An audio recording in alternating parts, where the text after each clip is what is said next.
السلام علیکم میرے پیارے پیارے ریڈرز، امید کرتی ہوں آپ سب خیریت سے ہوں گے۔ میں ہوں آپ کی رائٹر ہانا خان۔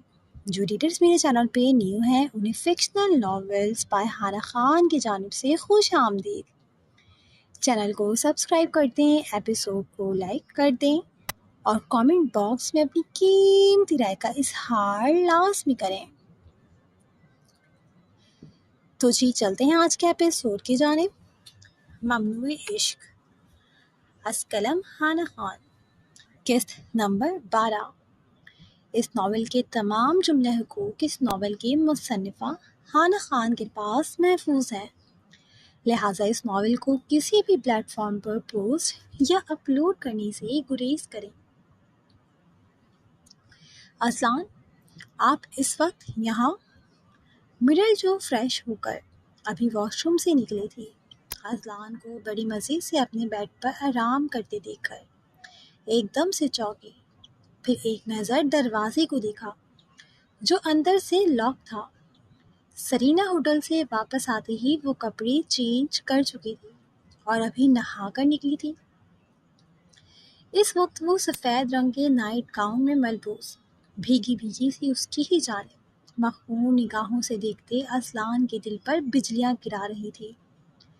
جی میری جان، وہ میں نے سوچا میری ہونے والی بیگم کو پورے جہاں نے اپٹن لگا دیا اور مجھ بیچارے نے صرف دیکھنے پر ہی اکتفا کیا، تو کیوں نہ میں خود اپنی منکوہا کو اپنے ہاتھوں سے اپنے رنگ میں رنگوں۔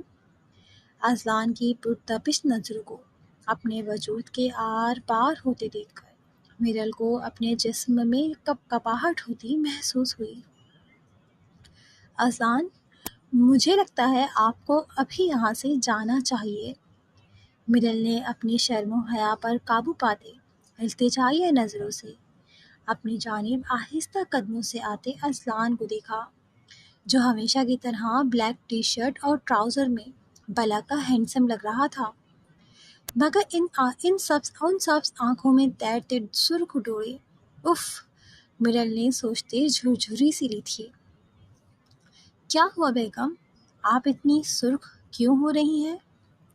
اذلان نے اپنی سرخ ہوتی مخمور نگاہیں مرل کے کپکپاتے لبوں پر اور اٹھتی گرتی پلکوں کی جھالر پر لگا دے اس کی حسین نقوش پر پھونک مارتے دل فریبی سے پوچھا، جس پر مرل بری طرح ہڑبڑائی تھی۔ نہیں تو؟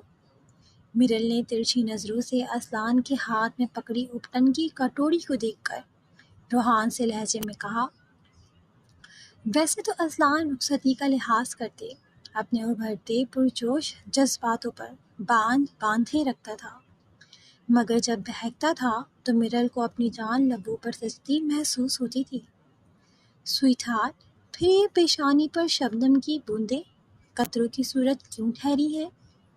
اذلان نے مخمور نگاہوں میں شرارت سموئے اپٹن کی کٹوری پاس ہی موجود ڈریسنگ ٹیبل پر رکھتے اسی ہاتھ کی شہادت کی انگلی سے مرل کی پیشانی سے پسینہ صاف کرتے انگلی اس کی آنکھوں کے سامنے لہرائی، جبکہ دوسرا ہاتھ دیوار پر رکھتے اسے اپنی پناہوں میں محصور کیا تھا۔ مت کرو اذلان، مرل نے روحان سے لہجے میں ایک ہاتھ اذلان کے سینے پر جماتے جیسے فاصلہ قائم کرنے کی ناکام سی کوشش کرتے اپنے زور زور سے دھڑکتے دل پر قابو پانے کی صحیح کی۔ میں تو کچھ نہیں کر رہا جانم۔ اذلان کا لہجہ گمبھیر ہوا، پھر اس نے جو ہاتھ مرل کی آنکھوں کے سامنے لہرایا تھا اسی ہاتھ کی مضبوط انگلیوں میں اپٹن بھر کر مرل کے سرخ اور سفید رخسار پر لگا دے آہستہ سے اپنی انگلیوں کی حرکت اس کی سراہی دار گردن پر سرکائی، جس پر مرل نے شرم سے اپنی آنکھیں مچی، جبکہ یہی عمل اذلان نے دلچسپی کے ساتھ دوسری جانب اور پھر ماتھے اور ناک پر بھی دہرایا، اور پھر اپنی تنقیدی نظروں سے کانپتی ہوئی مرل کی جانب شرارت سے دیکھتے اپنا قہقہ ضبط کیا، جسے وہ تقریباً اپٹن میں نہلا کر بیڑا غرق کر چکا تھا۔ اگر اذلان کی یہ شرارت مرل بھاپ جاتی تو آج اذلان کی خیر نہیں تھی۔ اذلان نے قہقہ ضبط کرنے کے چکر میں تیزی سے اپنا چہرہ مرل کی گردن میں چھپا کر شرارت سے وہاں اپنی داڑھی رگڑ لی، جس پر مرل کو اپنی ریڑھ کی ہڈی میں سنسناہٹ سی ہوتی محسوس ہوئی۔ اذلان، جی جانے اذلان، مرل کی سسکتی ہوئی آواز میں اپنا نام پکارنے پر اذلان نے دل و جان سے اسے جواب دیتے اس کی سراہی دار گردن پر بوسہ دیتے دونوں بازو اس کے نازک کمر کے گرد سختی سے حائل کرتے اسے اپنے بازوؤں میں بیچا۔ ہائے میری جان، میں بتا نہیں سکتا اس وقت آپ مجھے کس قدر حسین لگ رہی ہیں۔ اذلان کی شرارتی رگ ایک بار پھر پھڑپڑائی۔ وہ جانتا تھا اگر اس کی باہوں میں مدہوش سی مرل نے ایک بار اپنے چہرے اور گردن کا حال دیکھ لیا تو وہ یقیناً اذلان کا منقوہ ہونے کا لحاظ بھی نہیں کرے گی اور اس کا سر پھاڑ دے گی، کیونکہ کچھ دیر پہلے ہی وہ اپٹن اور ہلدی صاف کر کے نہا کر نکلی تھی اور اب اسے پھر سے نہانا پڑتا، جبکہ اپٹن تو اذلان کے چہرے پر بھی لگی تھی مگر اسے کچھ خاص فرق نہیں پڑ رہا تھا۔ جانم، اب آپ سے ملاقات 2 دن بعد ہوگی، اپنی ننھی سی جان کو تیار کر کے میرے پاس آئیے گا کیونکہ بہت سے حساب کتاب نکلتے ہیں آپ کی جانب۔ اذلان نے جان بوجھ کر اپنی شرارتی سی آواز کو گمبھیر کرتے مرل کے کان میں سرگوشی کرتے اس کی کان کے لوگوں کو شدت سے چومتے اسے اپنی گرفت سے آزاد کرتے یہاں سے جانے کا سوچا، کیونکہ فی الحال اب اس کے جذبات بھی شرارت میں بے قابو سے ہونے لگے تھے۔ ایک آخری گہری نظر دیوار کے سہارے مدہوش سرخ ہوتی نظروں سے خود کی جانب دیکھتے مرل پر ڈالتے، وہ مسکراہٹ دباتے جیسے آیا تھا ویسے ہی وہاں سے مرل کو اپنے رنگ میں رنگتے جا چکا تھا۔ دوسری جانب مرل نے اپنے بائیں جانب تیزی سے دھڑکتے دل پر ہاتھ رکھتے پہلے اپنا سر دیوار سے ٹکاتے آنکھیں مونتے اپنی سانسیں بحال کی، پھر آگے بڑھ کر ڈریسنگ ٹیبل پر لگے آئینے میں ایک نظر اپنے عکس پر ڈالتے رونق سے منہ کھولا۔ اذلان کے بچے، یہ کیا کیا ہے تم نے؟ مرل کی جن آنکھوں میں کچھ دیر پہلے مدہوشی کا ڈیرا تھا اب روحان سے تاثرات کے ساتھ ساتھ غصہ بھی جھلملا رہا تھا۔ اس نے روحان سے ہوتے ایک نظر پھر اپنے آپ کو دیکھا۔ ہائے اذلان، تمہیں اللہ پوچھے، اب مجھے دوبارہ نہانا پڑے گا۔ مرل پیر پٹکتے دوبارہ واش روم کی جانب بڑھ چکی تھی، کیونکہ وہ اذلان کی شرارت سمجھ چکی تھی۔ وہ یہ جان بوجھ کر کے گیا تھا، کیونکہ محترم کے دن کا اختتام تب تک نہیں ہوتا تھا جب تک وہ مرل کی جان نہ جلا دے۔ وقت کا کام ہے گزرنا، اور یہ 2 دن کیسے گزرے پتہ ہی نہیں چلا، اور آج مرل اور اذلان کی بارات کا دن تھا جب مرل کو ہمیشہ کے لیے مکمل اذلان کا ہو جانا تھا۔ سکندر صاحب، جو ایک ضروری کام سے اپنے یار وجدان صاحب کے پاس آئے تھے، انہیں اداس سا آفندی ولا کے گارڈن میں پڑی کرسی پر بیٹھے اپنے سجے ہوئے ولا کو دیکھتے پا کر وہ بھی وہیں ایک کرسی پر بیٹھ چکے تھے، جبکہ ان کی موجودگی کو محسوس کرتے وجدان صاحب نے اپنی نم ہوتی آنکھیں صاف کی تھیں اور جب بولے تو ان کا لہجہ نرم سا تھا۔ یہ بیٹیاں بھی کتنی عجیب ہوتی ہیں نا سکندر، پہلے ایک پری کی طرح ہم مردوں کو باپ کے عہدے پر فائز کرتی ہیں، ایسے کہ ہم مغرور ہو جاتے ہیں، پھر اپنی ذرا سی تکلیف پر ہم مضبوط مردوں کو پل میں تڑپا کر رکھ دیتی ہیں، ہم ساری زندگی انہیں سیدھ کر رکھتے ہیں، ایسے کہ ان پر کسی کی سرد نگاہ بھی نہ پڑے، گھر میں اپنی معصوم شرارتوں اور کھلکھلاہٹوں سے رونق لگائے رکھتی ہیں، ان کے کہہ کے دیواروں سے ٹکرا کر ہر کونے میں جان ڈال دیتے ہیں، پیدا ہوتے ہی ہمارے جینے کی وجہ بن جاتی ہیں، اور پھر ایک دن ہم خود اپنے ہاتھوں سے انہیں کسی اور کے سپرد کر دیتے ہیں۔ جانتا ہے میرے یار، یہ ایک باپ کے لیے کس قدر مشکل امر ہوتا ہے، اپنے دل کے ٹکڑوں کو ٹکڑے کو کسی اور کے سپرد کر دینا، اور پھر جب یہ بیٹیاں رخصت ہو کر چلی جاتی ہیں تو یوں لگتا ہے جیسے اپنے وجود کے ساتھ ساتھ گھر کی خوشیوں اور رونقوں کو بھی سمیٹ کر لے گئی ہوں۔ یہ ہنستے کھلکھلاتے آنگن یکایک سنسان اور ویران سے لگنے لگتے ہیں۔ وجدان صاحب کی آواز کچھ نم سی تھی۔ آسان کہاں ہوتا ہے اپنے دل کے ٹکڑے کو کسی اور کو دے دینا، جس کے ننھے ہاتھوں کو تھام کر چلنا سکھایا ہو، جسے شہزادیوں کی طرح پالا ہو، جس کی ہر خواہش ہر ضد پر لبیک کہتے پورا کیا ہو، جس کی ذرا سے آنسو پر تڑپ کر اسے صاف کرتے سینے سے لگایا ہو۔ اسے کسی اور کے نام کر دینا ایک باپ کے لیے سب سے بڑی آزمائش ہوتی ہے، مگر یہاں یہی دنیا کا اصول ہے۔ بیٹیاں ہوتی ہی ایسی ہیں میرے یار۔ اگر یہ اصول نہ ہو تو کوئی بھی باپ اپنی بیٹی کو کسی غیر کو دیکھنے بھی نہ دے۔ دینا تو دور کی بات ہے۔ سکندر صاحب کی آنکھوں میں محرمہ کا چہرہ یاد کرتے کچھ جھلملائی تھیں۔ صحیح کہہ رہے ہو سکندر، اگر یہ اصول نہ ہوتا تو کوئی بھی باپ کسی غیر کا سایہ بھی اپنی بیٹی پر نہ پڑنے دیتا۔ بیٹیاں تو باپ کے دل کا سب سے نازک حصہ ہوتی ہیں، مگر جانتا ہے، مجھے اپنی بیٹی کے نصیب پر فخر ہے، کیونکہ اس کے نصیب میں اذلان سکندر جیسا شخص لکھا ہے، جس کی تربیت تو نے کی ہے، جو تیرا عکس ہے۔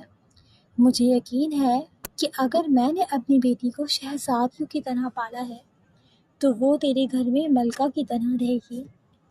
یہی چیز تو مجھے بے فکر کرتی ہے کہ میری بیٹی کے نصیب میں تیرا بیٹا آیا ہے، تیری طرح ہی نرم دل، اصول پسند، حق اور سچ کے ساتھ دینے والا ایک مضبوط شخص۔ اب کے وجدان صاحب کے لہجے میں فخر سا تھا۔ پھر کیوں تیری آنکھیں نم ہیں میرے یار؟ اور میری گڑیا کون سا دور جا رہی ہے؟ وہ جس گھر میں جا رہی ہے وہ گھر بھی اس کا ہی ہے، اور میں اسے صرف اپنی بیٹی کہتا نہیں ہوں بلکہ مانتا بھی ہوں۔ اور صرف وہ گھر میرو کا ہی کیوں، بلکہ وہ گھر تیرا بھی ہے میرے یار۔ اب ایسے اداس نہ ہو۔ سکندر صاحب نے وجدان صاحب کا ہاتھ تھپ تھپاتے انہیں حوصلہ دیا۔ یہ وقت ایک بیٹی کے باپ کے لیے بہت مشکل ہوتا ہے، بس وہ دنیا کو دکھاتا نہیں ہے۔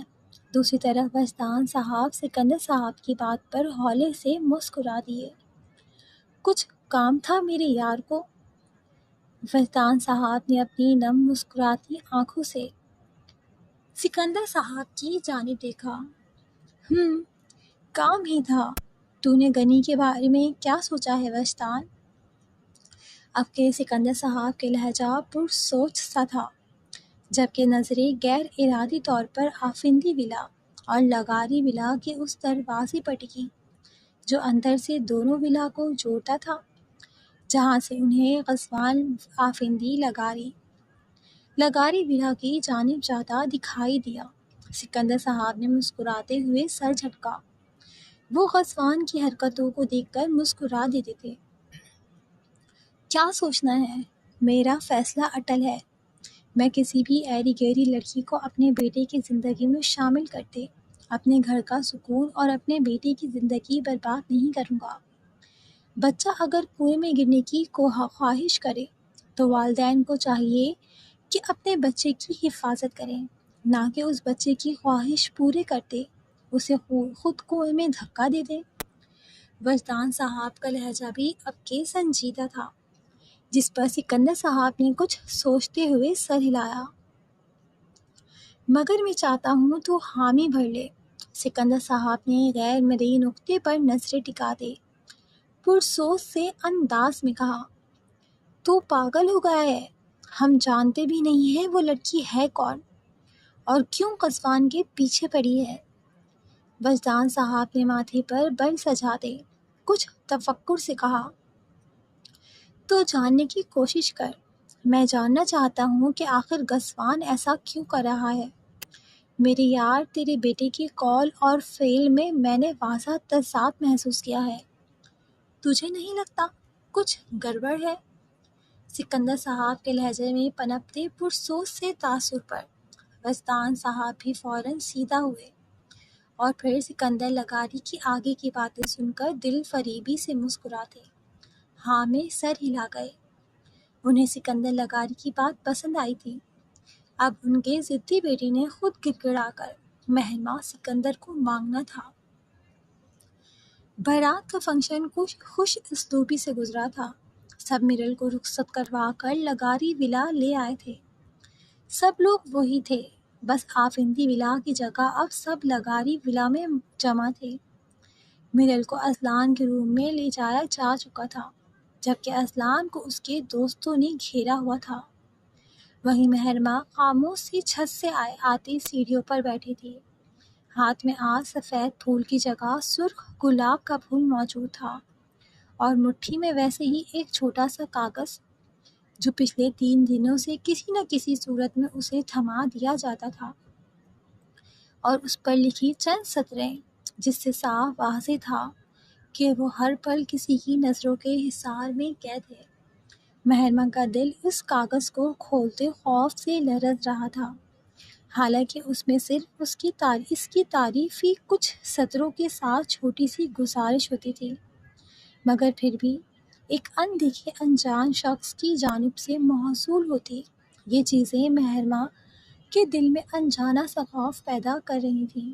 اور پھر اہلیان کے ساتھ اچانک ہوئے اس خطرناک حادثے اور اس کے بعد ملتے اس کاغذ نے یہ صاف ظاہر کر دیا تھا کہ اس شخص نے مائیوں میں مہرماں کی گئی تذلیل کا بدلہ اہلیان سے لیا ہے، ایسے کہ وہ ہسپتال میں پڑا تھا۔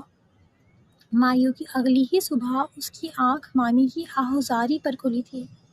جب نیچے آئی تو پتہ چلا کل رات اہلیان کی گاڑی کا ایکسیڈنٹ ہوا تھا، جس پر اسے فوراً ہسپتال لے جایا گیا تھا۔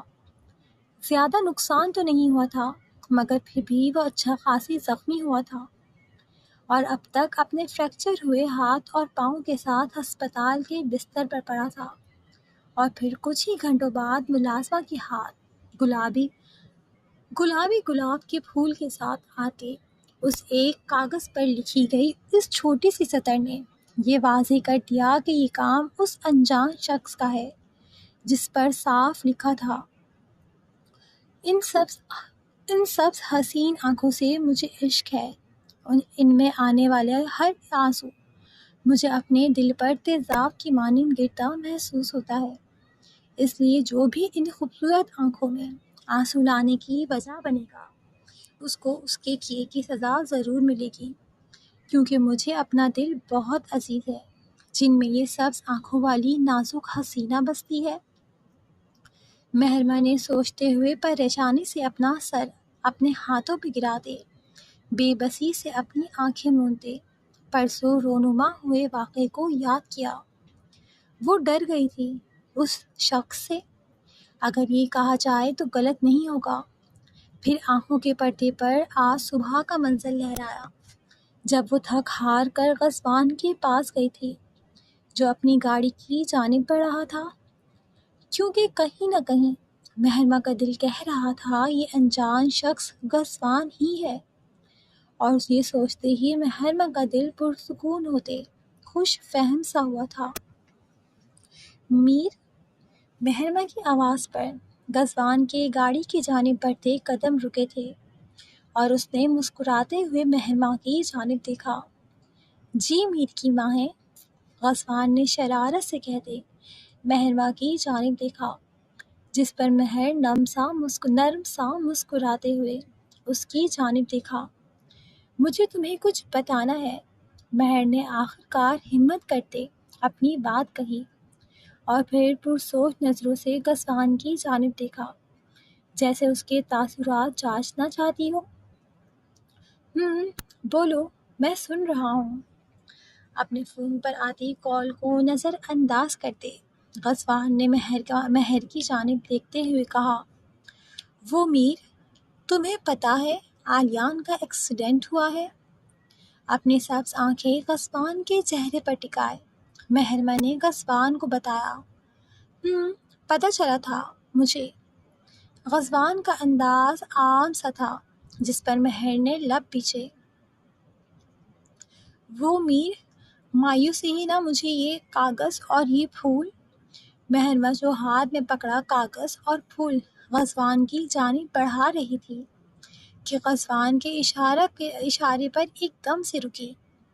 ہاں ماہین، میں آ رہا ہوں یار، بس نکل رہا ہوں۔ ہاں کچھ دیر میں تمہارے پاس ہوں گا۔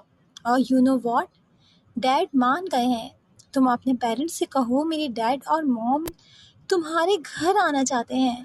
غزوان نے بار بار موبائل پر کال آتے دیکھ کر محرمہ کو ہاتھ کے اشارے سے چپ ہونے کا کہتے کال ریسیو کی اور پرجوش سے انداز میں دوسری جانب موجود ماہین کو وہ خوشخبری سنائی جس کا اسے کب سے انتظار تھا۔ جبکہ غزوان کے ساتھ کھڑی محرمہ کو اپنا وجود ریت کی مانند بکھرتا محسوس ہوا۔ ایسا لگا وہ عرش سے فرش پر آ گری ہو۔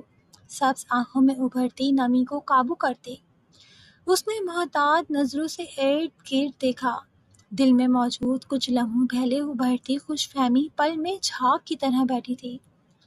اسے یقین ہو چلا تھا کہ یہ پھول اور کاغذ بھیجنے والا شخص غزوان نہیں ہے بلکہ کوئی اور ہے۔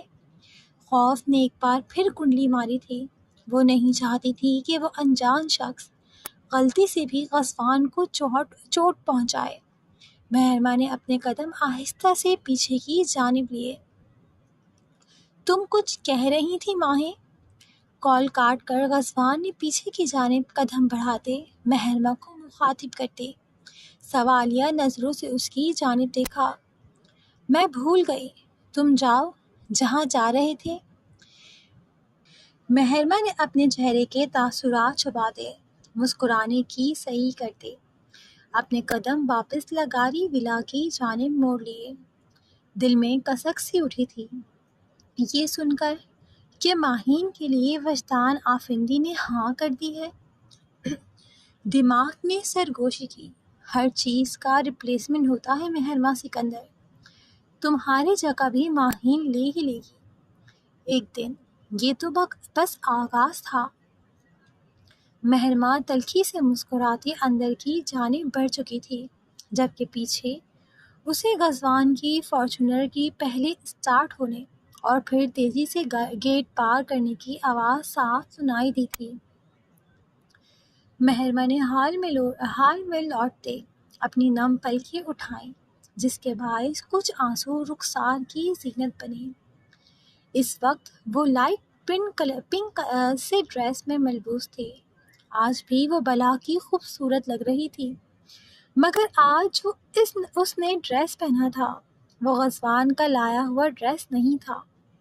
مائی والے دن وہ مجبور تھی غزوان کا لایا ہوا ڈریس پہننے میں کیونکہ وہ لیٹ ہو رہی تھی، مگر آج وہ مجبور نہیں تھی۔ وہ مزید خود کو بے وقت نہیں کر سکتی تھی، وہ بھی تب جب یہ فیصلہ ہو چکا تھا کہ غزوان اس کا ہے ہی نہیں۔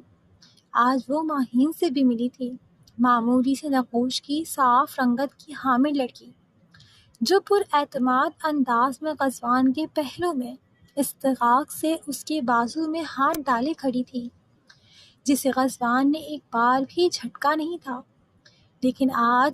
لیکن آج اس نے یہ بات بھی نوٹ کی تھی کہ ماہین کی موجودگی میں غزوان نے ایک بار بھی محرمہ کو مخاطب تو دور دیکھا بھی نہیں تھا۔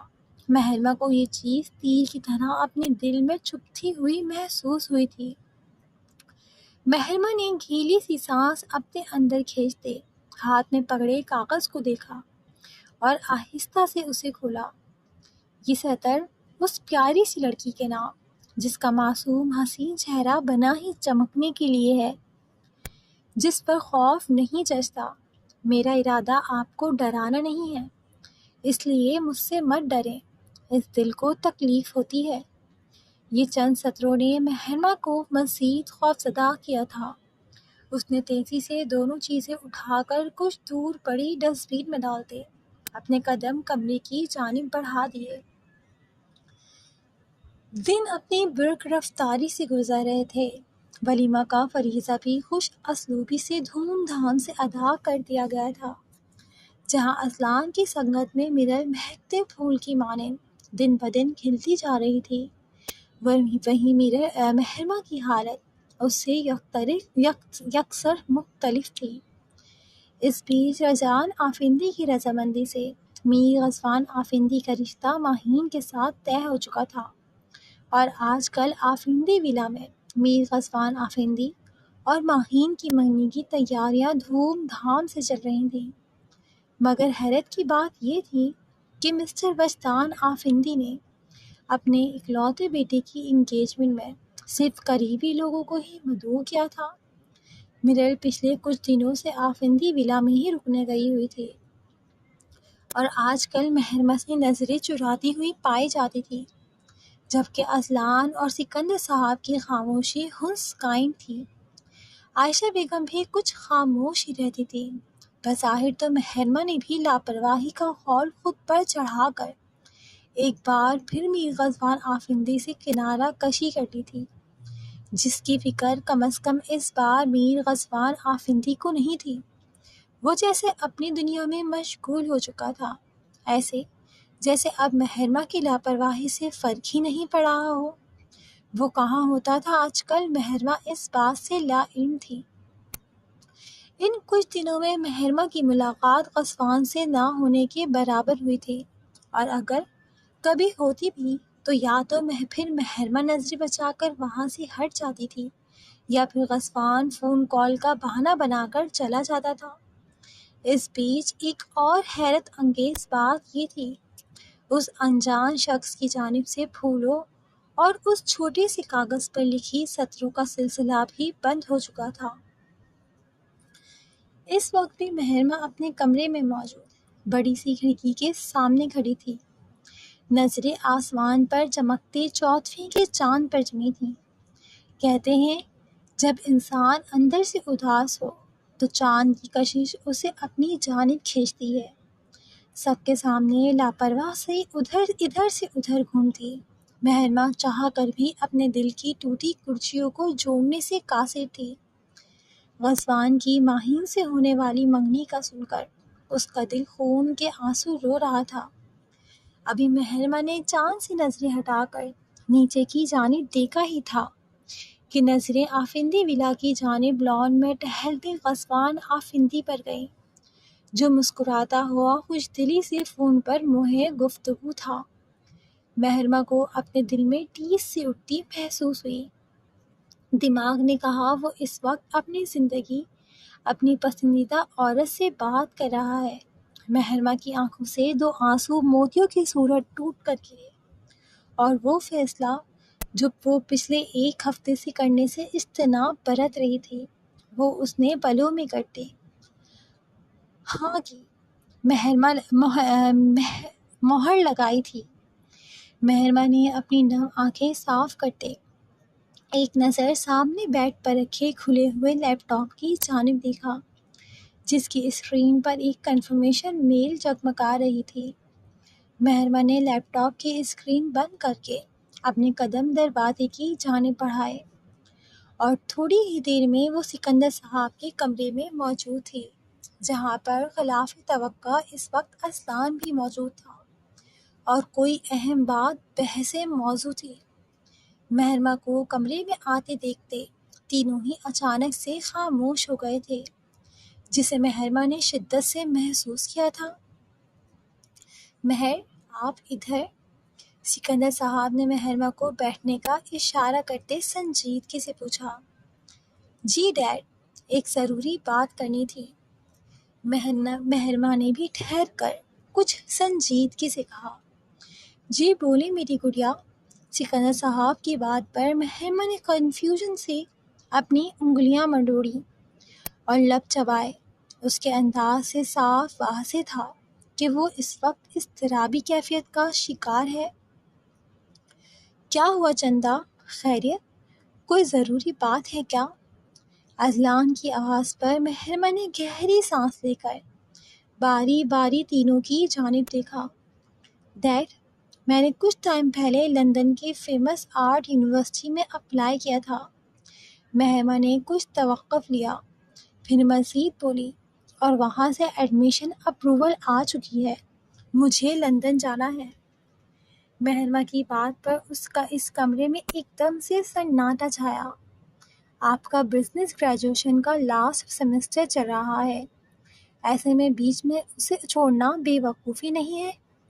عائشہ بیگم نے بیچ میں مداخلت کرنا ضروری سمجھا۔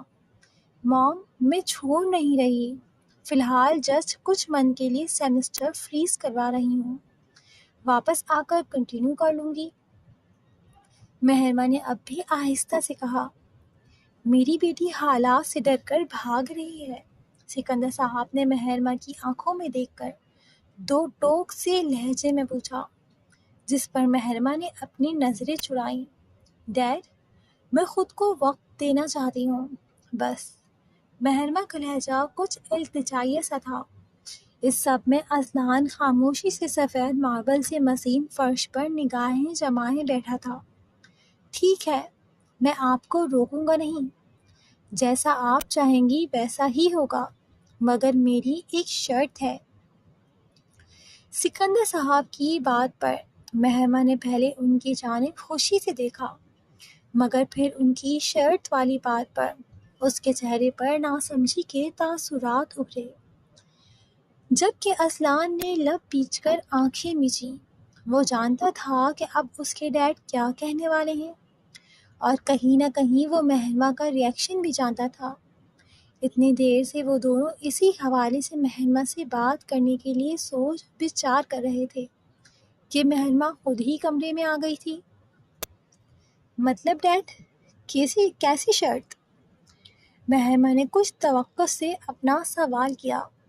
میں چاہتا ہوں کہ آپ کی بھی منگنی کر دی جائے، سکندر صاحب نے سنجیدگی سے کہتے اپنی نظریں سامنے وال کلاک پر ٹکا کر مہرما کی سماعتوں پر بم پھوڑا، کیونکہ وہ مہرما کی بے یقین آنکھوں میں دیکھنے کا حوصلہ نہیں رکھتے تھے۔ کس سے؟ مہرما کے لب بے آواز سے پھڑ پھڑائے۔ ایک جاننے والوں کے یہاں سے آپ کے لیے رشتہ آیا ہے۔ لڑکے کو اذلان اور میں دونوں جانتے ہیں، سلجھا ہوا ہے اور پڑھا لکھا ہے، اپنا کھاتا کماتا ہے، ایک ملٹی نیشنل کمپنی پر اچھی پوسٹ پر ہے، آپ کو خود پسند کیا ہے اور بذات خود مجھ سے آپ کا ہاتھ مانگا ہے۔ مجھے اذلان اور آپ کی موم کو بھی اس فیصلے پر کوئی اعتراض نہیں ہے، یا یوں سمجھ لیں کہ ہماری ہاں ہی ہے، بس آپ کو بتانا باقی تھا۔ سکندر صاحب کا لہجہ پختہ اور دو ٹوک سا تھا، جیسے وہ سب کچھ فائنل کر چکے ہیں اور اب انکار کی گنجائش مہرما سکندر کے پاس نہیں نکلتی۔ آپ مجھ سے پوچھ رہے ہیں ڈیڈ، یا بتا رہے ہیں کہ آپ سب فائنل کر چکے ہیں؟ مہرما کا لہجہ بے یقین سا تھا، اس لیے کچھ تلخ بھی ہوا۔ بتا رہا ہوں، اور میری شرط بھی یہی ہے، اگر آپ لندن جانا چاہتی ہیں تو آپ کو منگنی کرنی پڑے گی، پھر آپ کی واپسی پر آپ کی شادی کی تیاریاں شروع ہوں گی۔ سکندر صاحب کا لہجہ اب بھی ٹھوس سا تھا، جس میں کسی قسم کی رعایت کی کوئی گنجائش نہ تھی۔ اگر میں منع کر دوں تو؟ مہرما نے نم لہجے اور نم آنکھوں سے سنجیدگی سے پوچھا۔ ابھی تو وہ اپنے ٹوٹے دل پر مرہم بھی نہ رکھ پائی تھی کہ اسے کسی اور سے منسوب ہونے کا حکم سنایا جا رہا تھا۔ آپ کے پاس ایسا کوئی آپشن نہیں ہے۔ مہرما کو اس وقت سکندر صاحب ایک ظالم باپ کی طرح محسوس ہوئے۔ اس نے اپنی نم ہوتی آنکھیں سختی سے صاف کرتے اذلان کے خاموشی سے جھکے سر کی جانب دیکھتے ایک نظر اپنی ماں کی جانب دیکھا، جن کے تاثرات سے صاف واضح تھا کہ وہ سکندر لغاری کے فیصلے سے پوری طرح راضی ہیں۔ پھر سکندر لغاری کی جانب دیکھا۔ میں فی الحال ابھی کسی بھی رشتے میں بندھنے کی کنڈیشن میں نہیں ہوں، مجھے کچھ وقت چاہیے ہے، آپ زبردستی نہیں کر سکتے میرے ساتھ۔ مہرما کا لہجہ اس بار ضدی سا تھا، جس پر سکندر لغاری تلخی سے مسکرا دیے۔ شادی ابھی نہیں کر رہے، تمہارے پاس سوچنے کا وقت موجود ہوگا۔ منگنی بھی اسی لیے کر رہا ہوں کہ تم اس شخص کے بارے میں سوچو۔ دوسری بات، میں ہرگز نہیں چاہتا میری بیٹی کا تماشا بنے۔ سکندر لغاری کا لہجہ دو ٹوک اور فیصلہ کن تھا۔ مگر ڈیڈ میں ایسا نہیں چاہتی، مہرمہ نے احتجاج کرنا چاہا، مگر سکندر لغاری اسے ہاتھ کے اشارے سے ٹوک چکے تھے۔ مہرمہ سکندر لغاری، میں فیصلہ کر چکا ہوں اور یہ میرا آخری فیصلہ ہے۔ تمہاری منگنی ٹھیک اسی دن ہوگی جس دن غزوان کی انگیجمنٹ رکھی گئی ہے۔ اس کے اگلے دن تم لندن کی فلائٹ لے کر لندن جا سکتی ہو۔ سکندر لغاری جیسے سب کچھ طے کیے بیٹھے تھی۔ اس وقت وہ واقعی مہرمہ کو جاگیردار ظالم وڈیرے لگے، جن کے فیصلے حرف آخر ہوا کرتے ہیں اور بیٹیوں کو ان کے سامنے سر اٹھانے کی اجازت نہیں ہوتی۔ مہرمہ نے نم آنکھوں میں ڈھیروں شکوے لیے ان کی جانب دیکھا، جس پر وہ نظریں پھیر چکے تھے۔ ٹھیک ہے ڈیڈ، جب آپ لوگ سارے فیصلے کر چکے ہیں تو بس مجھے اتنا بتا دیجیے گا کب کرنی ہے منگنی، میں تیار ہو جاؤں گی۔ مہرمہ تلخی سے کہتے غصے سے اٹھتے دروازے کی جانب بڑھ چکی تھی۔ اگلے ہفتے، ٹھیک اسی دن ہوگی منگنی۔ نام نہیں جاننا چاہو گی کس سے ہے؟ سکندر صاحب نے آنکھوں میں ہلکی سی نمی لیے، مہرمہ کی پشت کو دیکھتے بتانے کے ساتھ ساتھ پوچھا بھی، جب میری رضامندی جاننے کی ضرورت آپ کو محسوس نہیں ہوئی تو پھر کسی سے بھی ہو، مجھے فرق نہیں پڑتا۔ آپ کو جو کرنا ہے کر لیں، ویسے بھی اب میرا ہر رشتے سے یقین اٹھ چکا ہے۔ سرد لہجے میں اتنا کہتے مہرمہ تیزی سے وہاں سے نکل چکی تھی۔ پیچھے اسے اذلان کی خود کو پکارنے کی آواز سنائی دے رہی تھی، جسے وہ نظر انداز کر کے اپنے کمرے کی جانب بڑھ چکی تھی۔ اس وقت اسے زندگی خود پر تنگ ہوتی محسوس ہو رہی تھی۔ سب کچھ اتنی اچانک ہو رہا تھا کہ اسے اپنا سانس گھٹتا محسوس ہو رہا تھا۔ اپنے کمرے میں آ کر وہ اوندھے منہ بیڈ پر گرتے پھوٹ پھوٹ کر روتی تھی۔ I hate you Mir, I hate you, میں تم سے نفرت کرتی ہوں، میں تم سے نفرت کرتی ہوں۔ ایک بار پھر مہرمہ کا کمرہ اس کے آنسو اور سسکیوں کا گواہ بنتا اس کے غم میں شریک ہوا تھا۔ امید کرتی ہوں ہر بار کی طرح اس بار بھی آپ کو ممنوع عشق کی یہ قسط پسند آئی ہوگی۔ کون ہے وہ انجان شخص جو بھیج رہا ہے مہرمہ کو پھول اور خط؟ آریان کے ایکسیڈنٹ کے پیچھے ہے کس کا ہاتھ؟ کس کا رشتہ آیا ہے مہرمہ کے لیے؟ جاننے کے لیے جڑے رہیں ممنوع عشق سے۔ اب آپ سے ملاقات ہوگی اگلے ایپیسوڈ کے ساتھ۔ تب تک کے لیے خوش رہیں، آباد رہیں، ہنستے مسکراتے رہیں، اور میرے چینل کو ایپیسوڈ کو لائک، شیئر اور کامنٹ باکس میں اپنی قیمتی رائے کا اظہار کرنا نہ بھولیں۔ ساتھ ساتھ چینل کو سبسکرائب کر دیں۔ اب آپ سے ملاقات ہوگی اگلے ایپیسوڈ کے ساتھ۔ تب تک کے لیے اللہ حافظ۔